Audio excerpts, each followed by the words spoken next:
been told. We normally have a tongue-in-cheek conversation about what's going on in the Miami condo market, the housing market, the office market, the real estate market, the cultural market. Today, we're going to take a little bit of a pivot, though. Why?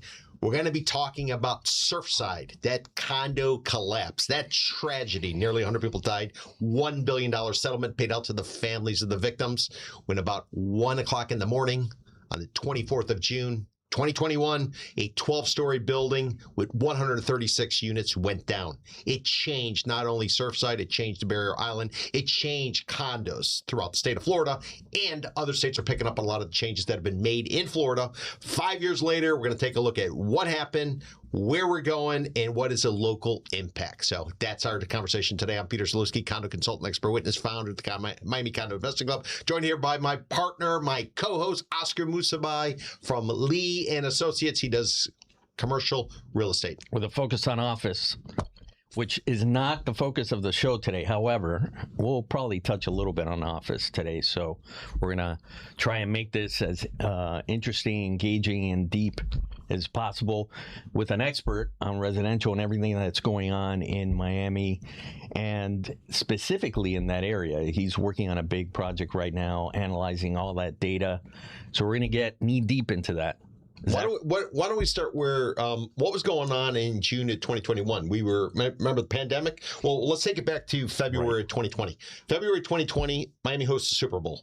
Right. Kansas City Chiefs win. A couple weeks later, all of a sudden, the world shuts down. You got cruise ships off the coast of Japan and everywhere else. Nobody can get off the cruise ships. They're all afraid that there's going to be some sort of virus. It starts spreading. Next thing you know, we're on lockdown. The NBA announces they're canceling some of their games. There was a short seller in Wall Street. He comes on the CNBC and he says, dump all hotel stocks, dump anything related to tourism. The market starts to unwind. Everybody has to basically shelter in place.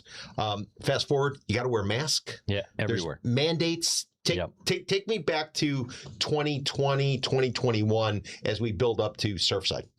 So I think that the hardest part is that we sort of have a collective amnesia about how these two very strong, important things that happened in our market crashed together, right? And during COVID, everyone, like you said, was wearing masks. We couldn't be in closed spaces. Everything had to be outside. 6 feet. 6 feet, you have to maintain the distance. I remember they put stickers down on the floor identifying where you could stand and where the closest person to you could stand. And this was everywhere. So I remember thinking, as we were locked down in our homes, that you couldn't go to the market. If you went to the market, it had to be a very special situation, but most of it was being delivered to your house in one form or another. Essential workers. Today, they're probably in Alligator Alcatraz because we got this crazy immigration policy. Yeah. But essential workers, restaurants, everybody was trying to donate to these restaurants to keep them afloat. It's incredible. And I remember was that the same time period that we got hit by the Zika virus? No, Zika was prior to that. Yeah. Yeah. So we had Zika, then we had COVID, we had Champlain Towers, which was devastating. But you get this pandemic, everybody's on lockdown. Yeah. Nobody knows what they're going to do, and you got to wear a mask. State mandates different masks, and then our governor, Florida Governor Ron DeSantis, who's now a lame duck and is on his way out. Right. And on the way out, he's trying to eliminate property taxes, but that's a different story. Yeah. So he says to everybody, listen, Florida's open for business. That's right. And you don't have to wear a mask. Come on down here and do whatever it is you want. And what happened then? Well, people were still wearing masks, and the debate. Yeah, but how did they wear them? They wear them over the nose, or they wore them. Right, a lot of them had them under the nose. I remember this. Yes, now that you say it, I'd forgotten. But you're right. Some people wore it under the nose, and there was the whole thing where there were protests in Target because there were all kinds of masks, and people would knock down the stands, and there was a political thing that was going on. That's where one part of the country thought that it was overreach to require everyone to wear masks, and then also another side that felt like lockdowns were appropriate and kids were doing online classes through Zoom. This is when Zoom really, expanded massively because nobody really knew what Zoom was up until that point. And then everybody had to get on it to be able to have their kids in school, to sit there in front of a computer all day. And don't forget the most important part, liquor sales Went through the roof. Through the roof. Through Today, the roof. Yeah. nobody's drinking. Yeah. So if you compare and contrast, juxtapose Right. the fact that people were just getting lit day in and day out, Yeah. and now nobody even wants to touch it. Now they're sucking down kava. Well, it's interesting because I think that a lot of different businesses, nationally, internationally, that allowed people to do things in their homes became extremely successful. You know, so you had Peloton, you had all these different things. Peloton, yeah, that's right. That's right. They You were remember? on fire. Everybody's ordering these expensive Yeah. bikes. You can basically bike at home and try to get some Bike at home, exercise. but with a video screen that showed you all these trails around the world. That's basically. right. That's right. And they had coaches and all kinds of things that would drive you. In fact, that was such a popular use of time that gymnasiums started incorporating that kind of program into their spaces. So you can go to places now, very high profile gyms, that have these spaces where you're biking and you have a screen and all that, and it's you know, very much a community kind of experience versus being in your house by yourself in front of the screen. But all those types of businesses that Gas station. catered to that. If you went to the gas station, you had to wear a glove, they said, when you were touching basically to pick up the nozzle and press the button. Right. They were warning to do that. And then when you got your Amazon packages, Yeah, you had to you had to leave them outside, or you had to spray them to make sure there was no COVID or anything else to on them. spray them with stuff. Yeah. It was crazy times. I remember that. And the idea was that we weren't sure at that point whether the COVID virus would stay on a table, let's say, or on a box or on a product, and then you would be able to get it on your hands. So we were constantly cleaning and putting all kinds of different chemicals on our hands that would make our skin turn white or, you know, bubble or shed, because it was so intense. I mean, those were the days when really toilet paper became very scarce. People were basically remember that? Yeah, they were hoarding toilet paper. There was a black market. Forget cigarettes. There was a black market for toilet paper. Yeah, like you go to Publix and there was nothing. There was not a and they single put square. limits on it. They would tell you there's a limit on how many rolls of toilet paper you can use. It's sort of like 2 years ago or even a year ago, there were limits on how many eggs, how many dozens of eggs you could buy, because they were so expensive. And whenever any one supplier was giving you eggs, you needed to only buy one.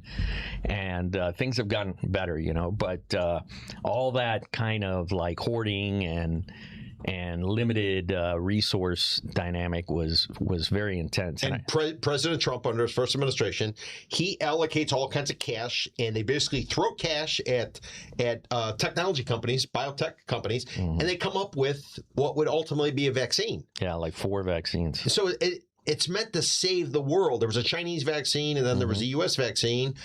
It's meant to save the world. And next thing you know, it becomes this contentious issue. Yes. Should I get vaccinated? Should I not get vaccinated? I'm not talking politics, but I'm talking just looking at a big picture. Right. I mean, he was ahead of his time in funding it and throwing all kinds of cash at trying to solve the problem. And now the vaccine has become like this real divisive point where now they're talking about vaccines with measles, and Robert F. Kennedy Jr., health secretary, is saying you don't need. I mean, think about how everything changed. It was really a pivotal moment for the country, the outlook, the culture.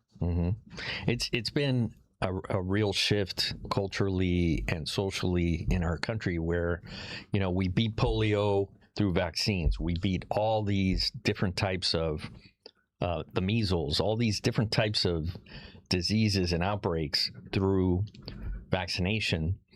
Flu vaccine, all these things, and then suddenly became a political issue. Like, if you got your vaccine, you were on one side. If you didn't, you were on the other side. And it was a very complicated situation. But Florida Governor Ron DeSantis saw the opportunity, and credit to him. He says, come on down to Florida. We don't need a mask. That's a blue state thing.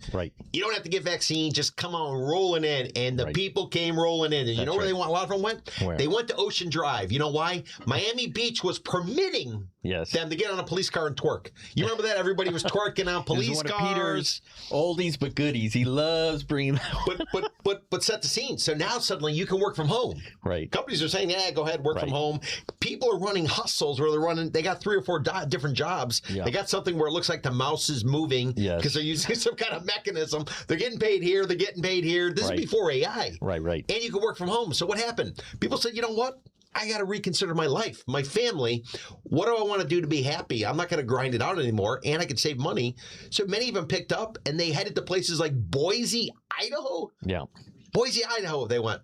Yeah. They came to Miami. They went all over, and all of a sudden, these towns suddenly blew up, Oscar. Yeah. They blew up, and people fled blue states for the most part. People they wanted land. They wanted space. Mm-hmm. But many of them came to Miami. Many of them came to South Florida. Yeah, I remember that Key Biscayne was a focal point because people wanted to buy single-family homes. That's right. And they had a stock of older homes that were relatively inexpensive. And for the most part, those are gone. Many of them got knocked down and, built to a larger size or a different configuration. But that was a big area of interest, Miami Beach. And then you had the flood of these billionaires that came into town and started buying up huge mansions that they're going to renovate into very large compounds or tear downs. A multi-million-dollar tear down on Star Island or one of the islands. Celebrities Indian also, Creek, all that. Indian Creek, all that has been a boom for real estate because so many people came down. So people are flooding in, and it's a situation where if you put your house or your condo on the market, you had multiple people showing up at the open house. You would get multiple bids. Yes. The lucky winner got to overpay. Yeah. And they came in and they overpaid. Cash deal. And they overpaid. Yeah. 2021. Right. 2022. 2023 started on wine in 2024. And everybody avoided the fact that Surfside went down. June 24th. In the morning, 1:22 or something in the morning, tower goes down, 136 units. Wow. 12-story building right on the border of Miami Beach to the south, 87 Terrace, and to the north is the town or the village of Surfside. Right. It goes down, and it's an old building, Oscar. It was built in the 80s. Yeah. It was built in the 80s. We never questioned the age of a building. I mean, in Miami, basically 50 years old, you're historically significant, all due respect. So because you're historically significant, the county and the cities made you do certain things. Like Miami Beach, if you're going to knock down a building, you got to maintain the facade. Yeah. So you can incorporate that into it. But Oscar, how did it change the outlook of living in an old building? A lot of people like the old buildings because they tend to be more spacious. Today, a 1-bedroom condo is going to be 750 square feet. 2-bed's going to be 1,000. These old buildings, these vintage buildings, which is what we call them, a 1-bedroom, 700 square feet versus back then, 1,200 square feet. A 2-bedroom's 1,000 square feet. Back then, 2,000 square feet. And they were built a long time ago, so they had better locations. So, but people, you didn't think of a building based on its age. You just figured it was always going to stand. I think the big difference was not necessarily fear that your being in an older building was going to create a problem. It was a scrutiny around why did this particular building fall? Yes. Because there was another building next door that was built pretty much the same way, and there was no question as to whether it was going to continue standing. So the question in people's minds was, why did this building fall down? And then the scrutiny became about the inspections and the boards and whether the boards had pushed off the maintenance of the building and the pool level, the garage, all that. How are these things impacted? But understand how it works. Okay, 1963, state of Florida creates condominiums. We effectively create the industry. Prior to that, it was all co-ops. State of Florida creates the condo industry. You get references to it in shows like Seinfeld, Del Boca Vista. People would retire. They'd come down here. They would buy their condos. They could buy into a condo that was over 55. Right. This was like the American dream. You worked all your life. And you retired. They gave you a watch. You moved down to Boca. You moved down to Miami. You moved to Hallandale. You moved to wherever you're going to do. And that's just kind of what you did. Right. And now to kind of see where we're at, I mean, condos before used to be more luxurious. Yeah. They had a spa, they had a marina, they had concierge. Today, they're utilities. Yeah. This is your first step, basically, into getting into housing Sure. for a lot of people, other than the oceanfront type of stuff. But to sort of see it change, and then the mentality, these older condos, these vintage condos. Remember after September 11th, there's a building going up on Berkeley Avenue called the Four Seasons. They had to shut down the sales office because it was going to be an 80-story building or whatever. Nobody wanted to buy it. That's now we don't even think about September 11th. So I guess where I'm going is 5 years on, are people still concerned, in your opinion, about these older buildings, about these vintage condos? I think the concern is about financial survival more than physical survival. And that's an important point. And that's an enormous point, because basically what the state did was they decided that the boards in these condominiums were not all volunteers. All volunteers. A lot of them don't know anything about anything, right. but they got a lot of free time. They got free time, but also it's a time-consuming process, right? It can be expensive based on maintenance and all that. And like you said, people were retiring here, people who were on a fixed income that maybe didn't have a lot of money, and they were being required to suddenly examine their assessment situation and double it, triple it, quadruple it to meet these requirements that the state put in place. Just to be clear, though, yeah. Associations could do studies prior to all of this, but what they had the option to do was to defer. So basically, they get to decide, we don't want to pay for it. We don't have the cash to pay for it. Right. Now, as of 2026, as a result of legislation that followed, it can no longer be deferred. Now, the state of Florida is requiring transparency, both on sharing of information to unit owners as well as the prospective buyers, as well as insurance companies and lenders, versus before you didn't have to do anything. You could do whatever you wanted. We don't need to do it. And that's the allegation that went on at Champlain Tower. That's right. The people were simply, they didn't have the cash. It was an older building. They didn't have the cash. They ran it on a bare bone budget. They didn't want big maintenance fees. And some would argue that ultimately contributed. It's kind of like a car. If you just keep doing patchwork, eventually that car is going to kind of run its course. But who would have thought a building could run its course, if you will? I think also it made the real estate market very attractive, right? Yes. Because the maintenance fees were manageable and people were more inclined to buy if they could say, I'm not going to pay more than $600 a month or $700 a month or maybe up to $1,000 because the maintenance was deferred. So there were a lot of incentives to have deferment in the fees, in the maintenance fees, and some buildings ran down, and this was apparently one of those buildings that had issues. Well, but let's just put it on the record. Where this building went up is on the southern edge of Surfside. That's right. There was a street that separates it from the city of Miami Beach. So there was a developer putting up a project called 87 Park. In order to shoehorn in 87 Park, they had to close half of the street. Right. And for an underground parking garage. So in putting that building up, I don't know. They did the study. They're figuring out what caused this. But there was a settlement by that developer. Right. Stepped forward and paid some of the $1 billion that was paid out to the families of the victims. Right. That's right. So, there was no admission of fault. There was no allegation of fault, but it's kind of interesting. You got a building go up right next door, brand new building going up against this 1980s building, and the only one that goes down is sort of this one. So I don't know. I'm not an engineer. I'm not an expert. There was a settlement paid, but ultimately that developer kicked into the kitty of the $1 billion.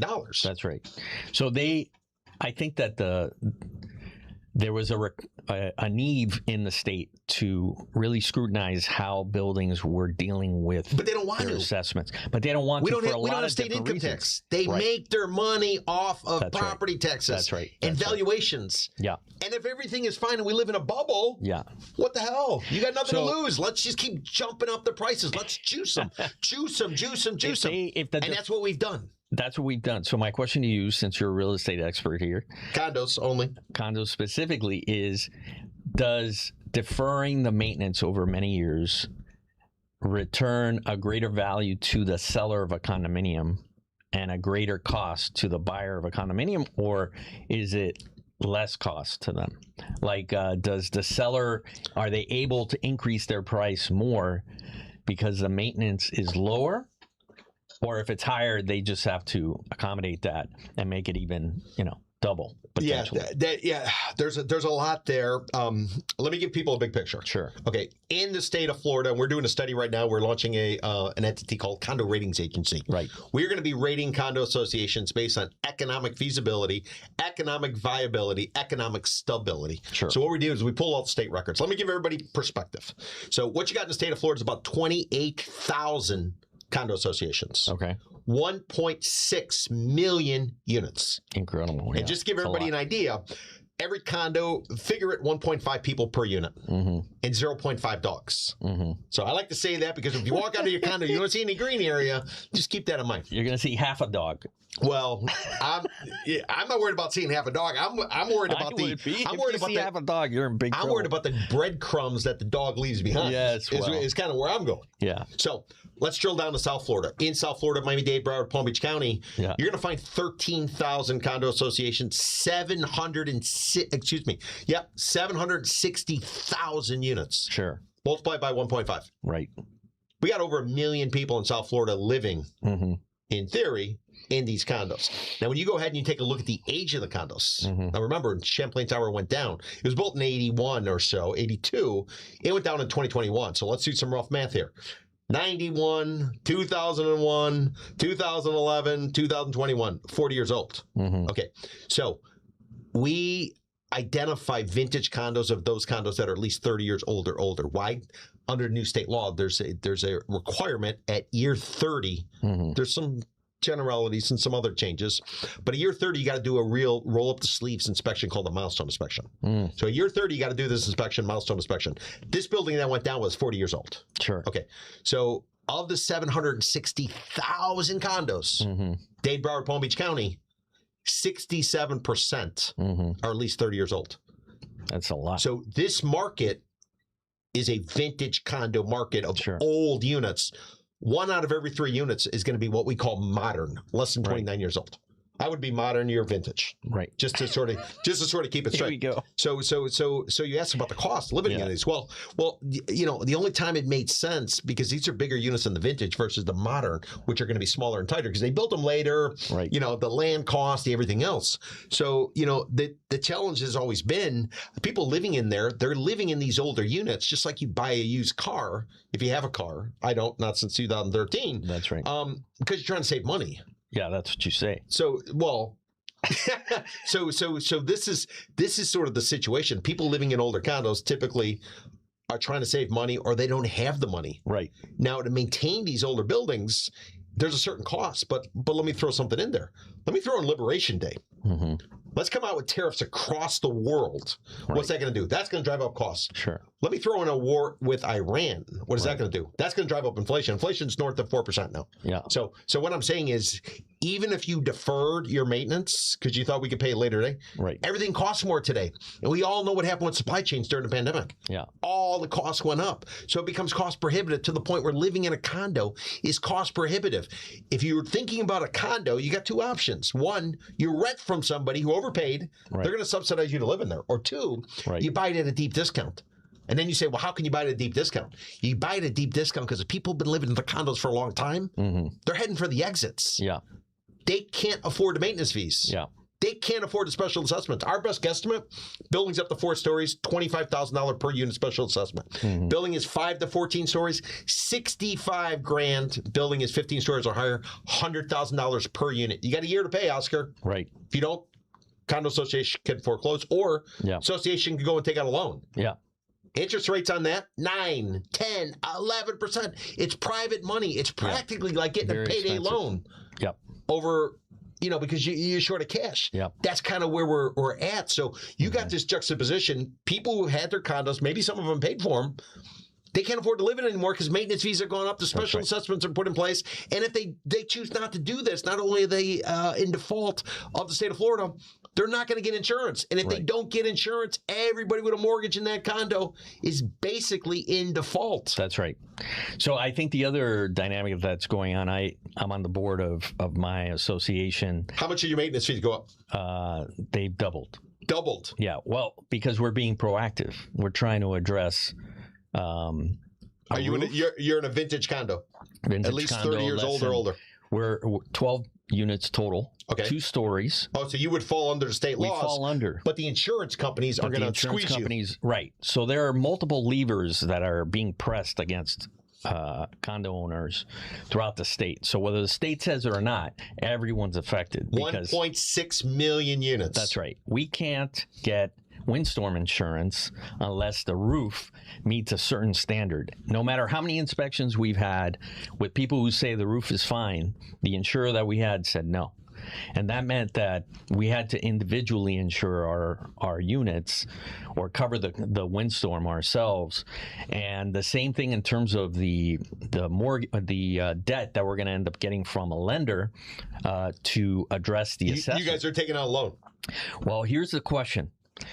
It's either you're getting a loan on an individual basis for each unit, or you're doing it through the HOA. And there are pros and cons for each of those, because if you get it through the HOA and someone defaults, well, then potentially you have to make that up somehow. On an individual basis, there may be some individuals who are older who might not be able to qualify. Can I ask ballpark, how much is it per unit special assessment to get the roof done? So right now, just ballpark, the roof assessment is, or appraisal rather, is about $100,000 for 12 units. That's right. So you're in for like $8,000 a guy, $8,000 a unit. So, but that's only the roof. That's only the roof. That does not include the structure, the electrical, the mechanical, the plumbing. Right. I guess you don't really have much mechanical. You don't have an elevator with 2 stories. Right. We don't. Although you're kind of a lazy guy, so I'm surprised you don't have an elevator in there. I go up the stairs. I swear. Really? Yeah. Yeah. It shows. Yes. I'm super fit. So the challenge there also is that because the building is is required by the city to meet certain structural standards, right? It's a 50-year certification or whatever. They will potentially declare your building uninhabitable if you don't meet the requirement. So again, another lever that's pressed against any building. Well, let me give everybody context. In Miami Beach, which is where your condo is. Yes. In Miami Beach, 45,000 units. Mm-hmm. More than 50% are vintage. Incredible. You go to Middle Beach, which will be basically 33140 zip code. Yeah. Like the Fontainebleau area up to 63rd Street. Yeah. More than 70% of the units are vintage. Yeah. And why is that important? Because these are the ones that are affected. They're affected. Yeah, yeah. They're older units. Yeah. And it used to be a dream to steal a condo at a decent price. Now, you might get it at a great price, but you don't know what the special assessment's going to be. You don't know what the maintenance fee is going to be. You don't know if you're going to be able to make the numbers work. Well, I'm going to get you back on track because I know you have the attention span of a fly. So let's get back to the question that I asked you, which I think is an important question. And I was addressing it. No. You went the roundabout way. But the way the spot is here, you went like 4 miles around. The way I was addressing it is it would have made sense to defer and simply catch up. No. However, you forgot my question, so I'm going to ask it again. You were asking me about the cost. Does it make more sense to do it along the way? Does it make more sense to catch up? that's not what I was asking. So, okay, I'm going to give you a little bit. All right. Maybe my question was not very clear. It was a little bit roundabout. Obtuse. Some people would say. More than obtuse. Obtuse. So the question is, for an owner of a condominium who wants to sell, that person who you talked about that can't afford to stay anymore because the assessment is too high and they're like, you know what, I don't know what to do.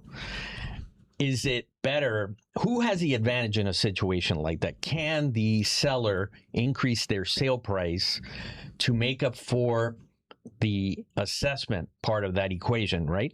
If the normal increase in value would be 10%, 20%, 30%, and they understand that that assessment is like an anchor on their price, can they increase the price to a point where they make out and they can retire on that potentially, or go somewhere where the housing is more affordable and survive? Or do they have to discount the unit based on that assessment? Meaning, if the total cost, including your maintenance and everything, if you were to sell it at, let's say, $500,000, but your assessment is enormous, $100,000, $70,000, whatever it might be, 65,000, 5 to 14 stories, 25 grand up to 4 stories, and $100,000, 15 stories or higher. So can the seller keep their price where they think the market is, or do they have to discount it based on the fact that this assessment is going to kill them?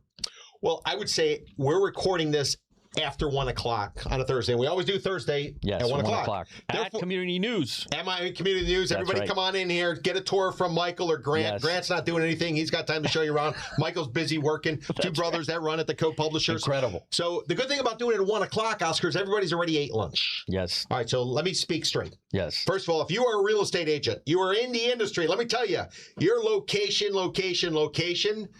doesn't matter anymore. Take that location, throw it out the window. Nobody cares about the location anymore. You know what they care about? The age of the building, the age of the building, the age of the building. So before we used to look at comparables. Oh, this one traded at that price, this one traded at that price, cost straight. Right. Doesn't matter anymore. Right. Buildings are all going to stand or fall on their own as we go forward, because if a building's well run, why should it trade at a price of a building that is poorly run? Just like a stock, just like a municipality, just like taking out, if the city or the county wants to take out a loan, they're going to look at what's their opportunity. How do they perform? Right. That's how you have to start looking at condos. So location. That is old school. See, I think that's interesting as a data person, right? And you are a data person, as far as I know. You're like a human. As far as you know. You're like a human AI machine. You're like a walking data. Listen, set. AI cannot touch me. And that's why I don't share my information with AI. That's right. Not even himself. He keeps everything compartmentalized. But I didn't even get the answer to the question yet. You haven't, because you forgot. You went off track I did not forget it, but I'm telling everybody what's happening. Now, listen. All right. Listen, if you are a seller, yes, you got two options. One, you cut bait and you get out now. Yes. Or you at hold a out. Discount, or you try to make as much money as possible. No, you got to cut bait and get out now, because what's likely to happen. Let me give you my end game, and I don't think we come out of this till 2032. Now, follow what does me. that mean? Come out of this? Well, come out of this in terms of dealing with. So 2021, June 24th, 2021. Nearly 100 people died, $1 billion settlement paid out to the families of victims. Insurance industry lobbies the legislature. Legislature puts in place all kinds of rules. One of the first rules is, listen, you got to do inspections of all these buildings. We need to understand what's going on. Insurance companies need to understand it. So they got something called a Structural Integrity Reserve Study, a SIRS. It's got to be done every 10 years. At year 30, you got to do something called a milestone inspection for all 1.6 million units across the state of Florida. They had to be done by going into 2025. When 2025 came and went, less than half of the associations had done it. Right. All right. They give an extra year. They go ahead and they do it. Now most of them are done. We're running through the numbers right now. Now 2026, you got to start to fund it. Now that they're funding it, people are falling out. Because they're falling out, condo owners are making the decision, almost like a co-op, to go forward and say, we want to sell. They're packaging all their units. They're selling it to a developer, and the developer will simply terminate that condominium, which means they will take the condo declaration, 300 pages, they'll rip it up, they'll notify the state of Florida. State of Florida will notify the property appraiser. In Miami-Dade County is going to be Tomas Regalado. Rip it up, Tomas. Take that 300-unit condo, turn it into one tax ID or one folio number. So that's one option. The other option is they can hold out and they can try to get a price they want. But the thing is, the investors going in today are savvy. They understand the data. Maybe some of them are members of Miami Condo Investing Club, and we're laying it all out, but that's a different story. So here's where we kind of go forward. A buyer coming in today, why would they get off the couch? The mortgage rate is 6.5%. Okay, it's cheaper to rent than it is to own. There's a special assessment. There's a rising maintenance fee. There's all these other issues. So if you're a seller and you need to get out, you're going to have to cut bait. And whatever you think your place is worth, and I know you put in the granite and the marble, you painted it, and whatever. Nobody cares. A condo is a commodity. Right. It is oil. Yes. It is salty snacks. Potatoes. And it's pork bellies. Yeah, that's right. That's all it is. It trades like a commodity. Right. It trades like a commodity. And 4 units trade in a building, whole price gets reset. When prices were going up, people were buying them. That's what jacked us up. Valuations. So when you say cut bait, are you saying you have to discount, and how big a haircut are you going to take? Our call in January 2025 is a 40%, 40 price reduction based off peak pandemic pricing. So that's hard to say. That's what we're looking at. Pandemic? Yep. Depends on which market you look at. If you go at the pandemic, you go COVID, and you go ahead and you look and see what the height was. Because what you will see is the appreciation that occurred was astronomical. Yeah. That's the moment your brethren thought trees will grow to the moon. Right. And what we're finding out, they're not. So have you seen a shift in the market? Yes. That is responding specifically to that cutting bait idea? Yes. You've seen it. Okay. Yeah. Today, right now in the summer buying season, which will go from May through October, this is the time when you got locals, you got people who've been searching, you got data people. What we're seeing is the average price when a condo goes under contract, it's down 7% since April 28th. Okay. Okay. Now, if you look at what the average asking prices, they are down 18% across the board in South Florida. Okay. What people are selling and why are they doing it? Condos a commodity. It's oil, it's salty snacks, it's pork bellies. People know the only way to get out is to cut their price. And by the way, when you go to get out, if you're going to get a buyer off the couch to take a shot at your place at 6.5% mortgage rates, you got to cover the maintenance fees. That's right. You got to cover the special assessment. Anytime a special assessment comes out on a condo, that is a haircut. All due respect. Yeah. Haircut for anybody who owns a unit in there. Now, the buyer's going to assume the seller will cover it. And you know what's interesting about what's going on right now? Buyers want vintage condos. Right. They want the old ones. They don't want the new ones. So when you say buyers want vintage condos, that's what they're buying right now. My question is that because they're sophisticated and they're looking at this data and they're saying this is the best opportunity, or is it because they can't afford anything else? A couple of reasons. Well, first and foremost, if you look at a vintage condo, 30 years old or older versus a modern condo, they're about 40% cheaper on the asking price. That's a big gap. By the way, we call it a 40% discount. I'm just saying, but one thing doesn't have to do with the other. But why would you go into a vintage condo? It was built up until 1996. A lot more land to choose from then. Right. What's another option? Square footage. I talked about it before. Today, a one-bedroom is 700 to 750 square feet, 1,000 for two-bed. Back then, 1,200 square feet on a one-bed. 2,000 Are the balconies bigger or smaller in the vintage? Balconies are going to tend to be bigger, but they're going to have like rail. Rather than the glass. Aluminum rail. Yep. And with the discount, people are going for that. But why are they going for it? The same reason people buy what I call a used car, now I call them a pre-owned car. And when you buy a pre-owned car, you get something called pre-certification. Certified pre-owned car means somebody inspects it. That's what these inspections are doing. These inspections are being done with licensed architect, licensed engineer. People feel as if they have a peace of mind, and there's a funding strategy from the studies that the condo boards now have to basically fund. They can't defer anymore. So buyers are stepping in and say, listen, I'll take a shot at your old condo, your vintage condo, but seller, you got to cover special assessment, and we got to make sure there's a funding source and there's a roadmap how to fix this building, ensure we do not see a repeat of that tragedy that occurred 5 years ago next week. So are the banks that are lending the money to the buyer, are they putting more scrutiny into older buildings? See, now you're getting into the point where if you're a seller, you might want to grab an Alka-Seltzer before I answer this question. Yeah, I'm ready. So what's happening is Fannie Mae. Okay, we all heard Fannie Mae. This is what Fannie Mae does. Fannie Mae says to lenders, go out there and put loans on the street. Lend money. Now, once you do that loan, sell it to us. We'll buy it. Secondary market. As long as the criteria meets what we want, we'll buy it. So Fannie Mae has announced, come August, they are no longer permitting condo loans using what's called a limited review. And I'm not a mortgage expert. Talk to your attorney, talk to your financial consultant, talk to your lender. But basically, it's not going to be that easy to get a loan on a condo anymore. Not only in Florida, Fannie Mae's doing this across the country, nationwide. They are adopting the Florida standard, the Florida way, and they're doing it all over. So come August, much more difficult to get a loan on a condo. Well, why is that? Why is it harder? Is it because more inspections? Because now they have to go through and evaluate the entire building, including the HOA, the association. They got to evaluate everything. Before they would do something limited review. Oh yeah, it's good, whatever. So and so sign off on it, dump it. They're not doing it anymore. Come August. And because of that, you're going to have a lot more rejections. Going to take a heck of a lot longer, and it's going to cost more. August 1. I think August 3rd. Okay. Basically August. It's all you know. But here's the kicker.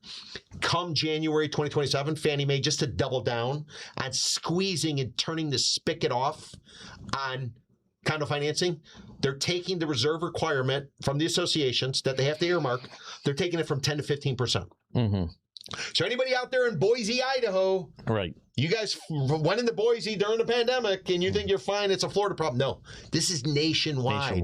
The Florida way, the Florida standard is going nationwide. So what I'm telling you is unless you have all cash or you got private money lined up, private money is a nice way to say hard money lender, you're pretty much going to be cut off from a lot of. So what does that mean for a seller? Your only way out is to cut bait. That's right. And by cutting bait, Peter Haircut. means Reduction. a haircut, a reduction in price to make it more attractive and manageable. Yeah. So then you say, okay, well, yeah, but Peter doesn't know what the heck he's talking about. Right. Well, let me give you a perspective. There's something called the 1% rule of real estate. Sure. 1% rule says whatever my monthly rent is represents 1% of value. Right. Private lenders use this to do a back of napkin assessment of if does the place make sense or not. Right. So whatever your monthly rent is, if you're getting $1,000 a month rent, the place worth $100,000. You're getting $10,000 a month rent, place worth $1 million. Mm-hmm. So if you were a seller, ask yourself, what can I rent my place for? And if you think you can get $4,000 a month, your place is worth $400,000. I don't care that you think it's worth $400,000. I mean, that you think it's worth $1 million. It doesn't matter what your brother-in-law said. It doesn't matter what your teacher said. It doesn't matter what your mistress said. Right. Whatever the rent is, 1% is basically the way the buyer coming in today, especially if they're using all cash, that's how they're going to assess it. Right. And we're seeing condos that are on the market today for like $40,000 a unit, where they can throw off $1,200, $1,500 a month rent.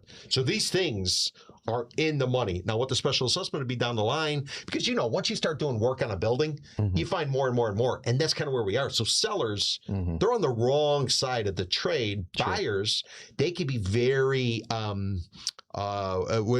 discriminating in terms of what they chase because there are so many opportunities. Right now, you got more than 12 months of supply. What does that mean?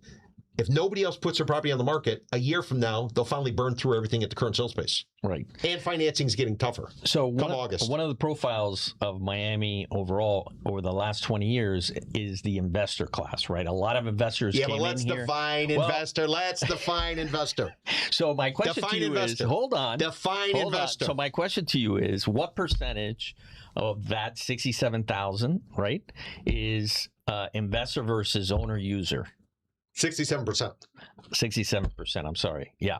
All right. So first and foremost, an investor. Yes. An investor, somebody puts in their money and they expect a return. Yes. Annually. Yes.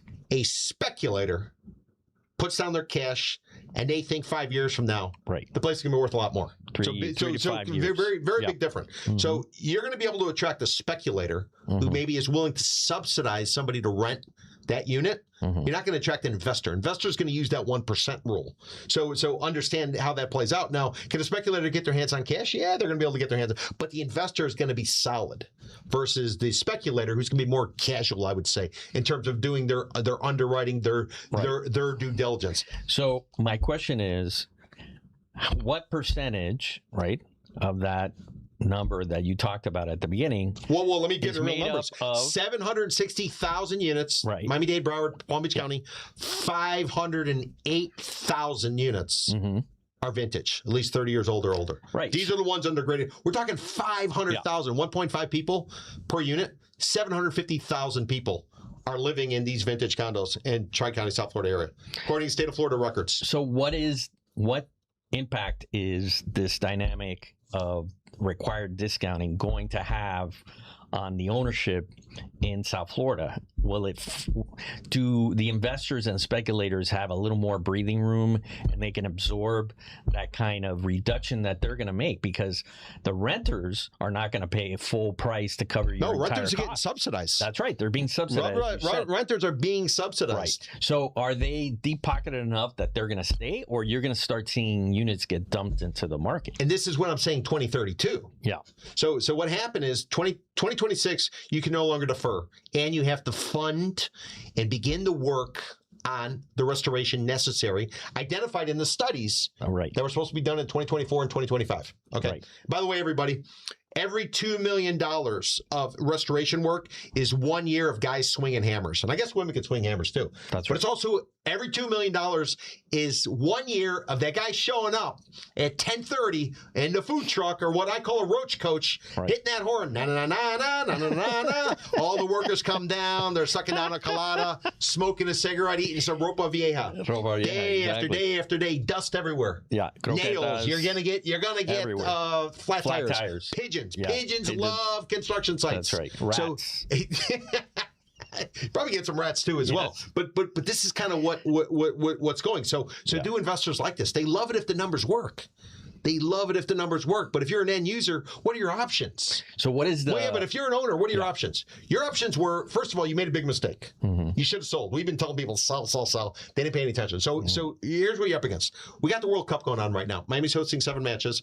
Right. Sellers will have you believe, and sell-side agents and developers will have you believe everybody's coming down, are going to buy condos. Right.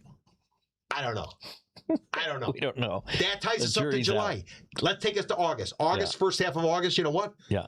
People are taking their kids on vacation first half. Dead. And Fannie Mae's elimination of limited reviews on mortgages kicks in. Right. After Labor Day, stuff typically starts to lead up before we get into November with the winter buying season, which kicks off at the Miami International Book Fair. Sure. Held over at the Wolfson campus. Yeah. Well, you know what happens? We got an election coming up in November. Yeah. Who's going to buy a condo if they don't know what direction Washington's going? People are going to be sitting outside. So sellers, their next chance out, Oscar, if they don't want to cut bait, next chance is when we're talking about turkey. We're talking about stuffing and we're talking about cranberries. And by the way, you need to go up those stairs a little bit more. You think before you're thinking about turkey, stuffing, and cranberries. You should look in the mirror, buddy, before you put your finger. No. So sellers are in a real difficult spot. Right. They are in a tough spot. Buyers right now have everything at their fingertips. Right. But people are stuck in 2021, 2022, 2023 when you can work from home, you didn't have to wear a mask, and you could twerk on a police car in Miami Beach. Right. They still think we're in that era, but we're not. And Surfside changed it all. Surfside is this generation's Hurricane Andrew. Hurricane Andrew hit August 1992, changed the building codes of the state of Florida. Right. When it rolled through Homestead, created all kinds of issues for everybody. Hurricane Andrew basically populated Miramar. All these people got their insurance payments down in the Homestead area. Right. And what did they do? Well, they called it St. Andrew because they got a lot of money and they might have fudged a lot of stuff. They might have fudged the numbers a little bit. And you know where they could buy property? They could buy properties in Miramar. Nobody was buying Miramar. They had all these unsold houses in Miramar, so they all went from Homestead. They went up there.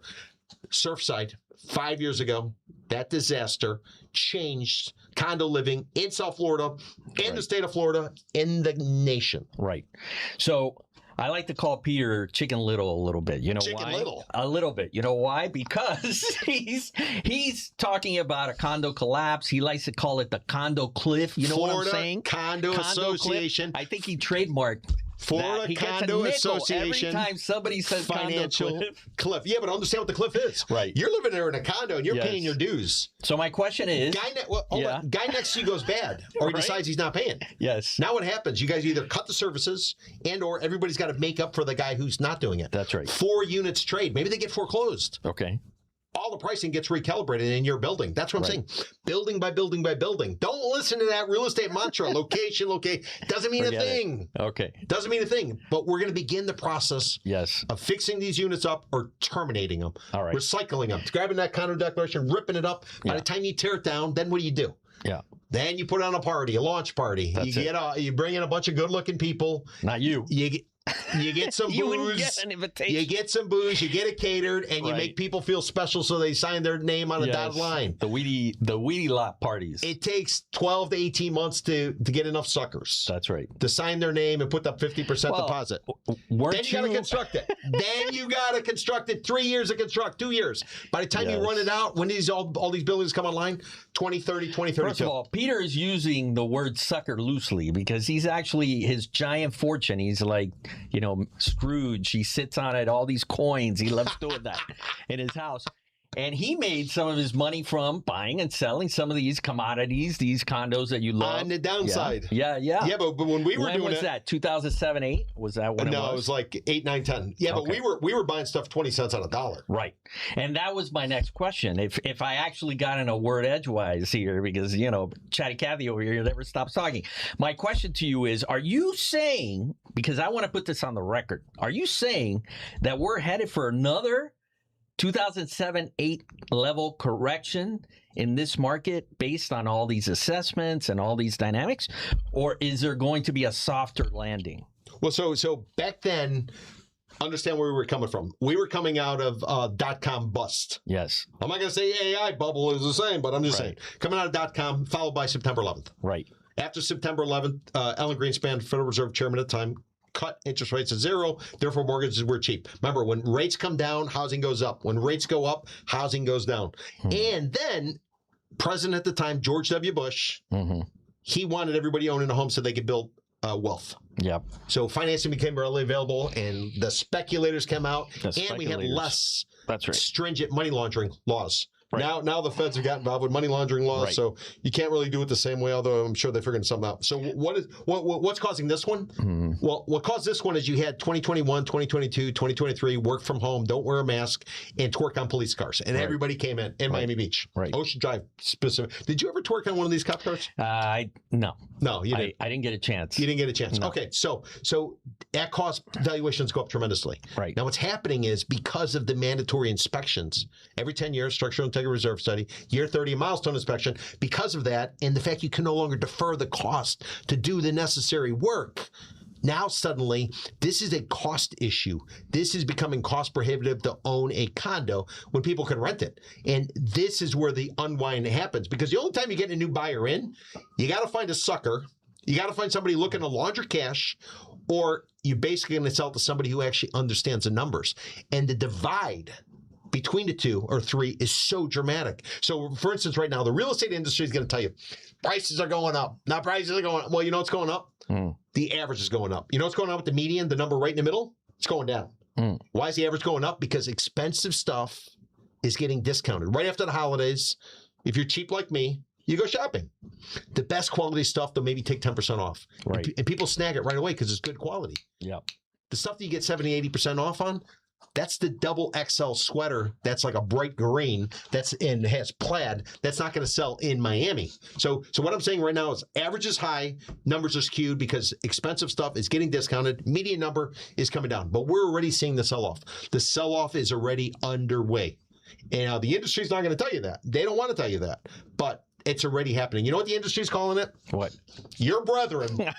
Your brethren. I'm on the commercial side, buddy. Yeah, but your trees grow to the moon. Yes. You know what your brethren saying? What? I don't know. A healthy rebalancing of the market. This is healthy. This is like going on a bender out in Vegas. Instead of going 3 days, you're like, screw it, we're going 2 weeks. That's it. And throwing them back, maybe doing some stuff. A healthy rebalance. And now all of a sudden we're rebalancing. They don't know how to position it. They are on the wrong side of the trade. Right. Everybody piled into one side of the boat. Sure. Other than me, I'm on the other side of the boat. Right.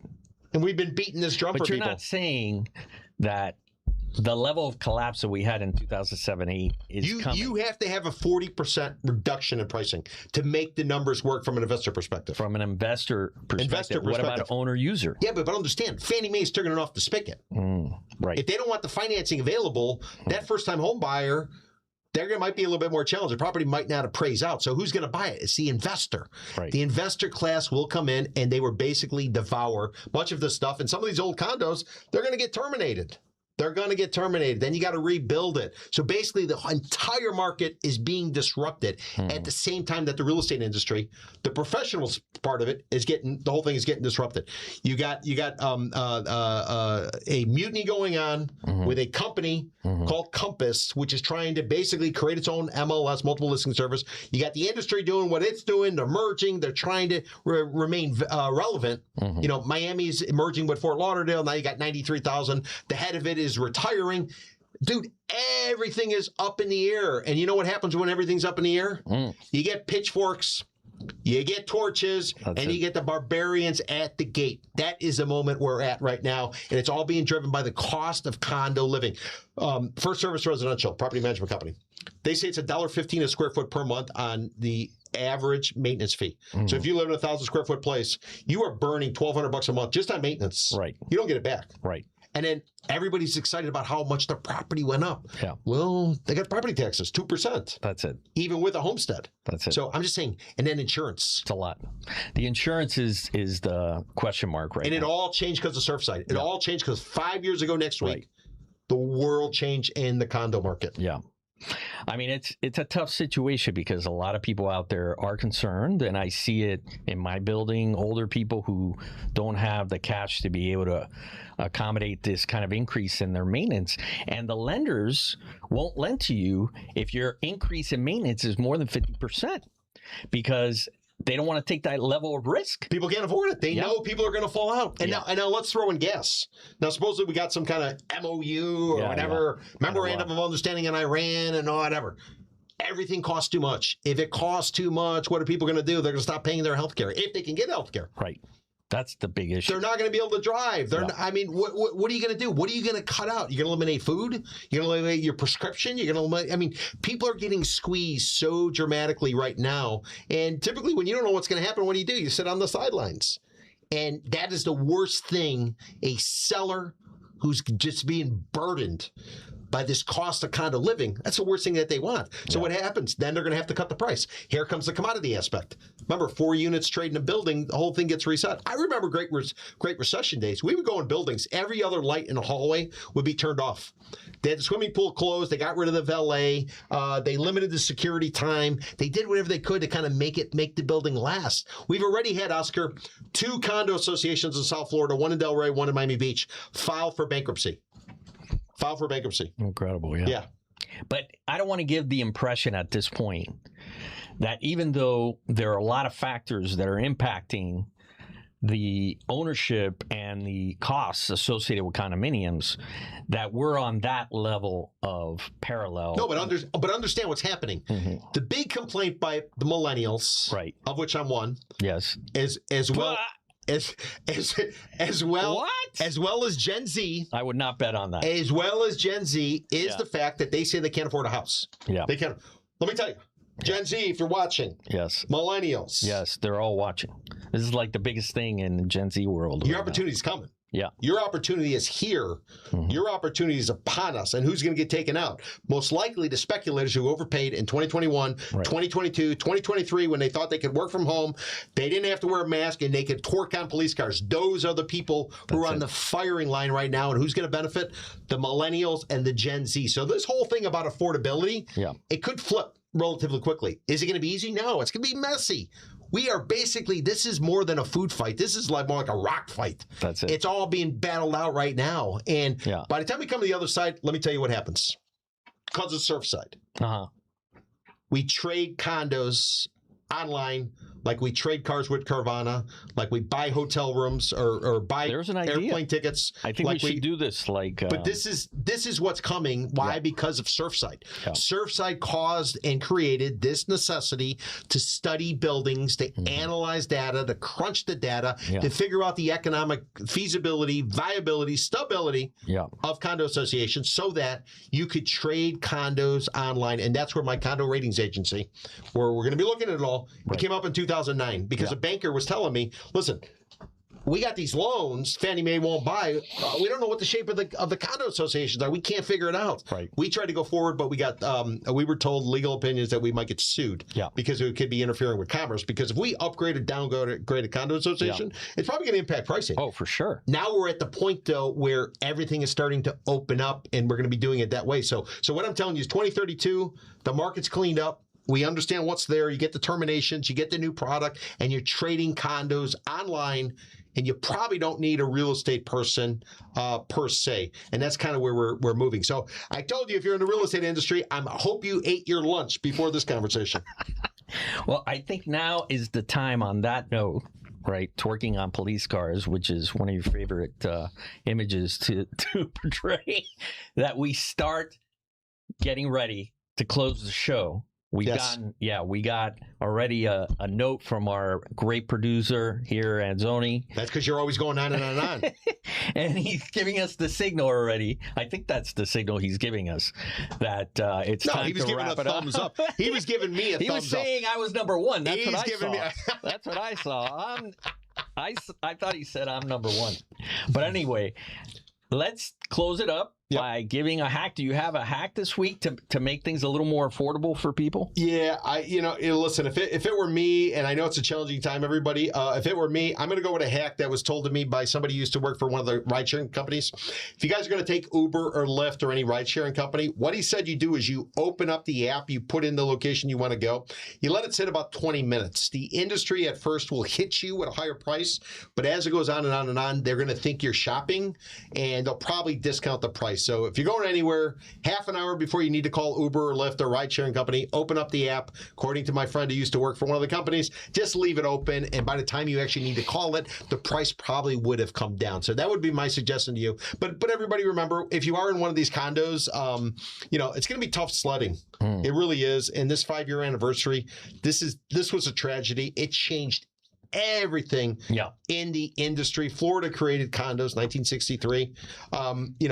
Nobody saw this coming, although it could have been predicted. But everything is changing in the condo world right now. And if you're a renter, I would just assume, take advantage of it. You're millennial, you're Gen Z. You guys, your opportunity is coming. And if you're somebody who's in one of these condos, you got to figure out how to get from here to the other side, because it is going to be tough sledding. Yeah. Well, my hack is basically a call out to real estate agents, because I think they do an incredible job for the most part in helping people understand what the picture is, right? And as a buyer, seller, whatever that is. I know, trees grow to the moon. Keep going. Now, let's go. Let's hear it. You need to ask a lot of questions. Make sure you understand what it is, that the pricing, why it's set at a certain price.